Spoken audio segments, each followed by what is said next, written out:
Good morning, my students. This is me, Dr. Hannah الحسني, and that's your course, Study Skills for Freshman Students. And today we have to continue to talk about a new topic, a new video that will be discussing Chapter 11. Chapter 11, how to be a reflective student or how to be a reflective person. So also, when you have reflection skill, for sure this skill is involved in 2030 UN skills for youth and for students. For sure the whole universe will be following you because you are a reflective, or you are a reflective person. It means you are such a good student or such person who understand what are you doing and why you need to do this. When you give your reflection, you give your feedback, and when you are aware of giving feedback, it means you are quite mature to deliver your perspective. So the first slide here we have what is reflection. So in general, you have to understand the meaning of reflection. It means exploration, examination of ourselves and our actions. It's about often writing, not speaking. So you need to consider rational, unemotional, and also think about the theory and wider context. And then why we need to do this to develop understanding, learning skills, and give us a path by which to move forward. So that's for sure how to think about reflection in general. Next we have from your book. If you open the book, chapter 11, you will find reflective learning. What's the benefit of reflective learning? Reflective learning is involves a process of thinking over what you have done, of actively revisiting and testing what you have learned. So you are trying to revise, you are trying to test the learning maybe context. You have long units and chapters that you have moved through it for a long time. And that's why when you went through something, you have to find the reflection. Have you realized a new thing, or have you added a new knowledge to your brain or your knowledge, or you still the same person? So that's why you need the reflection. It is part of active learning.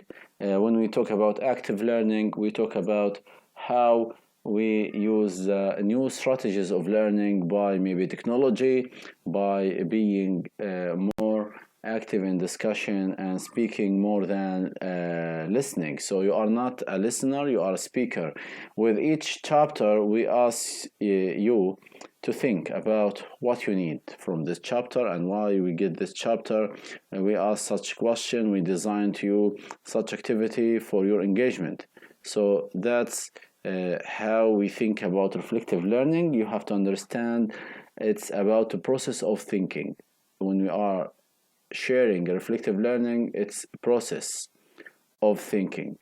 That's very important definition.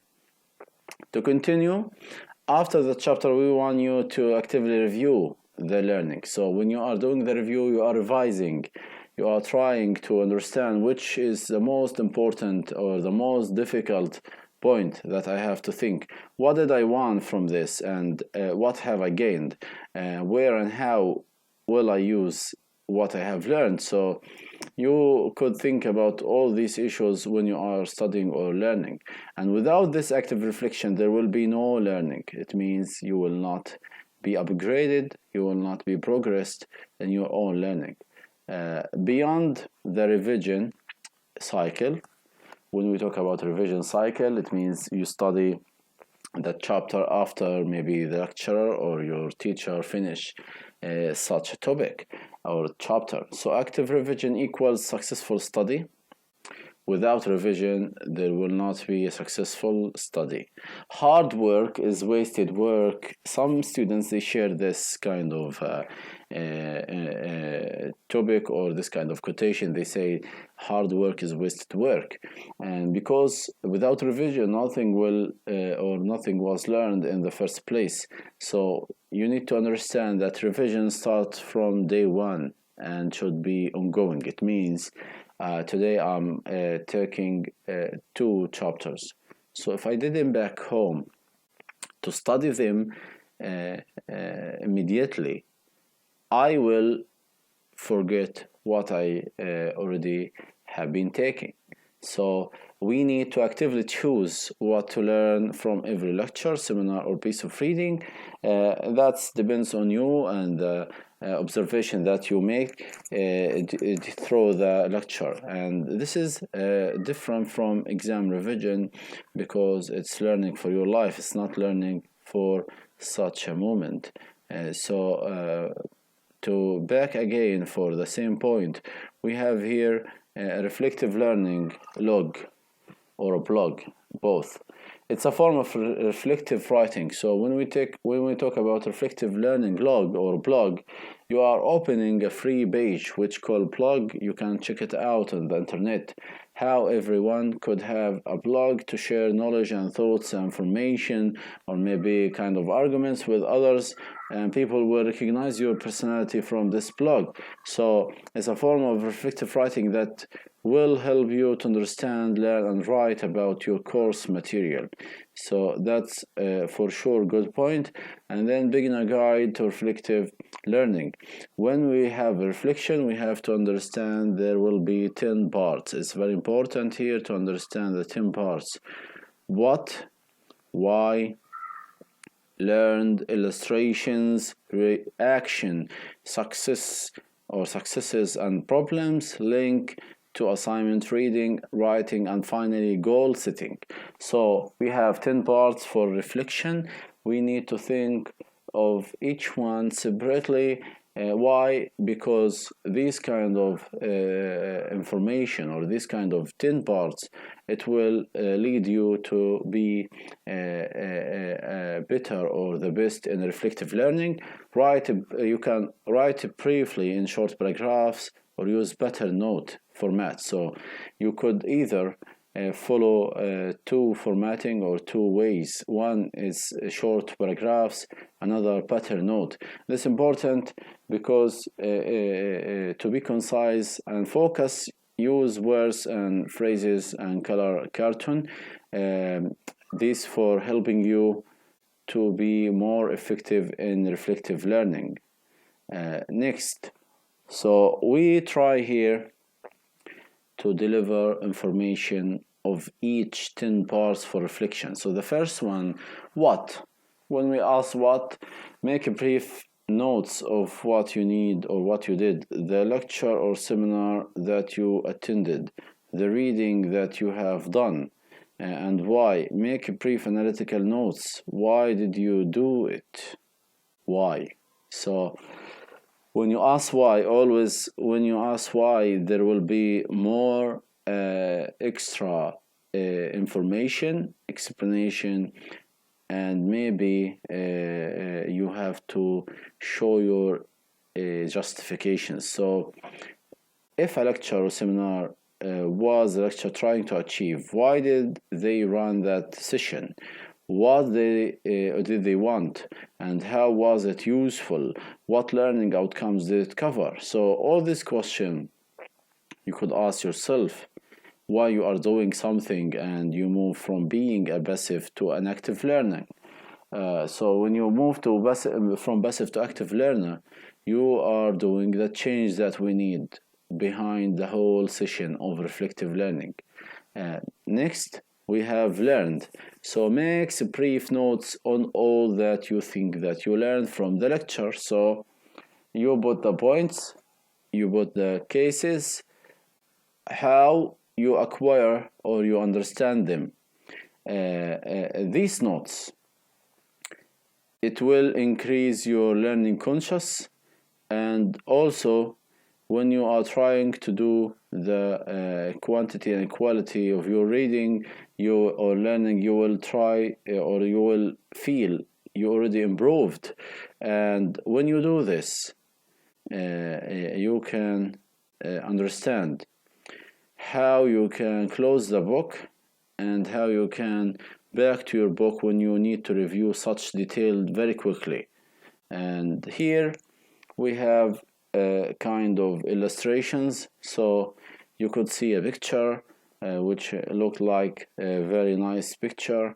Maybe somebody is drawing this by using some applications like Adobe or whatever. So illustrations, it's about think how to learn by drawing in diagrams or simple cartoons. So drawing, it's very nice when you have them simply. I bought this picture which is professional, but you could draw by your own. This extra engagement with the idea will help you to understand what you are learning. Make your drawing unusual, funny, bizarre.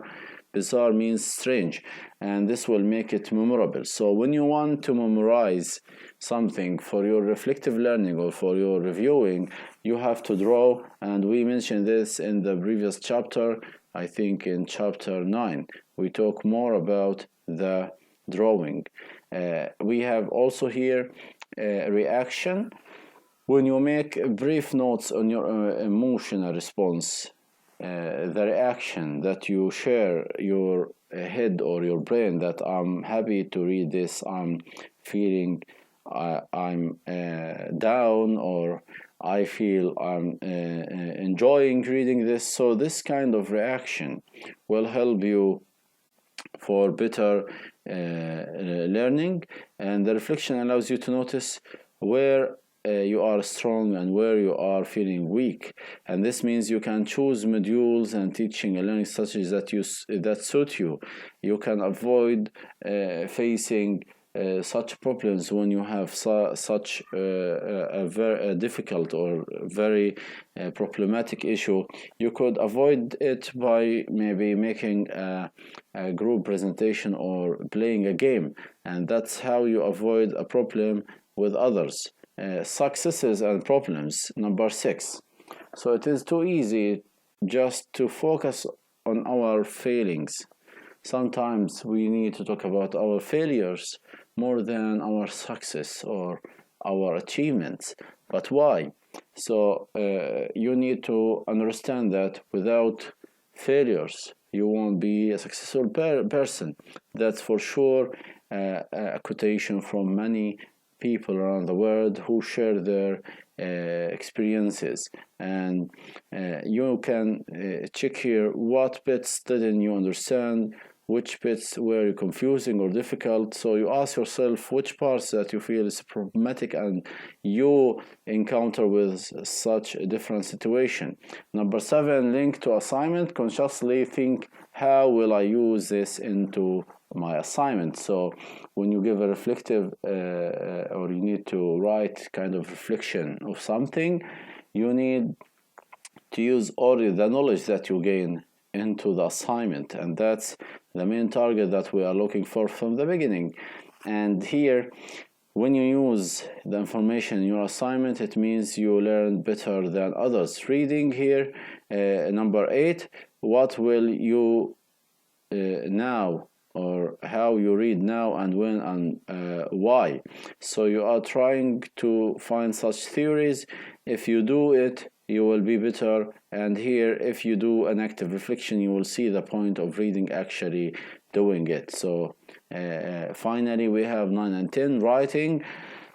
What will you now write? A sample paragraph for one of your assignments. So you start your assignment usually with one sample or one paragraph, and you are trying to look at it from the different angles. Try to think which one could be a draft, which one could be good draft, or which one could be a real paragraph later on, and you can see your writing many times. And the goal setting, which is number 10 or final, make a brief notes about anything else that you will do next. Nothing will ever give you all you need to know on a subject, therefore you should always be thinking what next. So that's the target or the goal. When you do a reflective, you have to ask yourself what next, or what is the recommendation that I could give sooner or later. And the basics for reflection: you have an experience, or you have an action, then you have an experience, then you do reflection, then you change the action for the another experience. So that's how we understand the cycle for reflection learning. We have this is from out of the book, Porton's 1970 Q questions. So we have what, so what, and now what. For every question we have to share such knowledge. So what, describing event or process. So what, thinking and analysis, drawing conclusions. And now what, after you finish, future goals and actions. So this kind of question is very important for reflection. You have always to keep it in your mind when you have an assignment. Preparing focus free write. So this also from out of the book.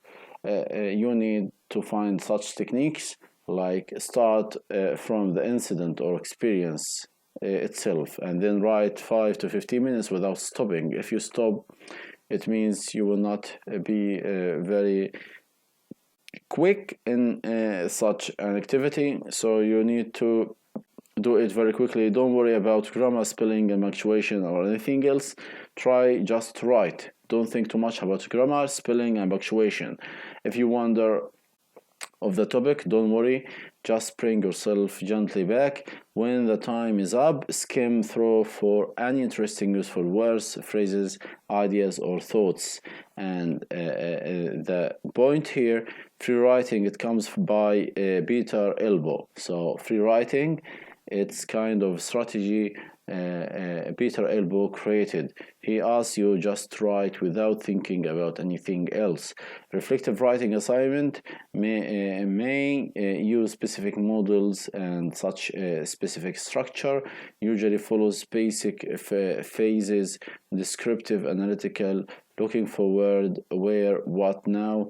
Proton, which is a scholar, coming first, and then Gibbs. So let's look at the Gibbs 1988, how he think about reflection. It started by description, then feelings about that description. After this, you do evaluation, analysis, and a conclusion at the end. Then you make the action plan, or you could start by action plan, moving forward to description, feelings, evaluation, analysis, and finally conclusion. So that's how you could find it, and you could make it based on Gibbs 1988. Levels of reflection: there will be descriptive writing, descriptive reflection, dialogic reflection, and critical reflection. So dialogic here, it means when you stand back to analyze something that you have written, and critical when you put their account into broader perspective. Last, thank you for listening, and I wish to talk with you very soon. That's the second video that I've finished for the chapter 11. Again, I said from this page, I mean from that kind of slide till the end, it's from out of the book. So try to enlarge your knowledge, no problem, but from the beginning till that slide, it's from the book. Again, I'm Dr. Hannah Hassani, English Department, Isra University, Gaza, released in April 2021. I want to thank you for paying attention to that course and listening to this kind of link of video. Any question or any comments, it will be welcomed by all of you. Thank you again for listening, and see you later.